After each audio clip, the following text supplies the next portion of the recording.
కాంగ్రెస్ ప్రభుత్వంపై సంచలన ఆరోపణలు చేశారు బీఆర్ఎస్ వర్కింగ్ ప్రెసిడెంట్ కేటీఆర్. పౌర సరఫరాల శాఖలో 1100 కోట్ల రూపాయల కుంభకోణం జరిగిందన్నారు. అధికారంలోకి వచ్చిన 50 రోజుల్లోనే ఈ స్కామ్ కు కాంగ్రెస్ పాల్పడిందని విమర్శించారు. గల్లీలో దోచుకో, ఢిల్లీలో పంచుకో అన్నట్లుగా కాంగ్రెస్ ప్రభుత్వ తీరు ఉందన్నారు. ధాన్యం కుంభకోణం జెట్ స్పీడ్ తో జరిగిందని ఆరోపించారు. ఈ స్కామ్ పై సిట్టింగ్ జడ్జితో విచారణ జరిపించాలని డిమాండ్ చేశారు కేటీఆర్. రోడ్ల మీద ఇంకా ధాన్యం కొనుగోలు పూర్తిగాక అకాల వర్షాలతో సతమతమయ్యి కొనుగోలు కేంద్రాలలో రైతులు కన్నీళ్లు పెట్టుకుంటే మరొకవైపు ప్రభుత్వం మాత్రం ధాన్యం కొనుగోలు మీద దృష్టి పెట్టకుండా వాళ్ళు చాలా బిజీగా ఈ ధాన్యం కుంభకోణం మీద దృష్టి పెట్టి మరి స్వయంగా ముఖ్యమంత్రి గారి పేషీ నుంచి పౌర సరఫరాల శాఖ డిపార్ట్మెంట్ నుంచే ఈ కుంభకోణం జరిగిందనేది మాకు వస్తున్న ఇన్ఫర్మేషన్.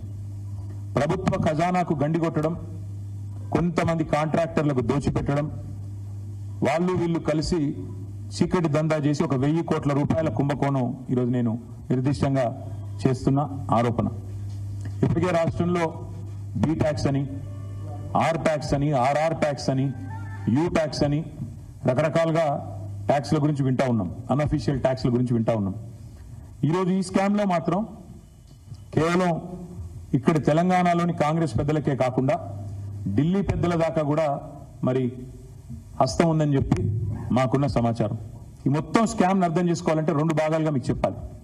మొదటి భాగం ఏంటి అంటే 35 లక్షల మెట్రిక్ టన్నుల ధాన్యం సేకరణ కోసం పిలిచిన గ్లోబల్ టెండర్లు ఏవైతున్నాయో దాని వెనకాల జరిగింది దాదాపుగా 700 నుంచి 750 కోట్ల స్కాము. ఒకవైపు 35 లక్షల టన్నుల ధాన్యం సేకరణ కోసం పిలిచిన గ్లోబల్ టెండర్లు, అది మొదటి స్కామ్.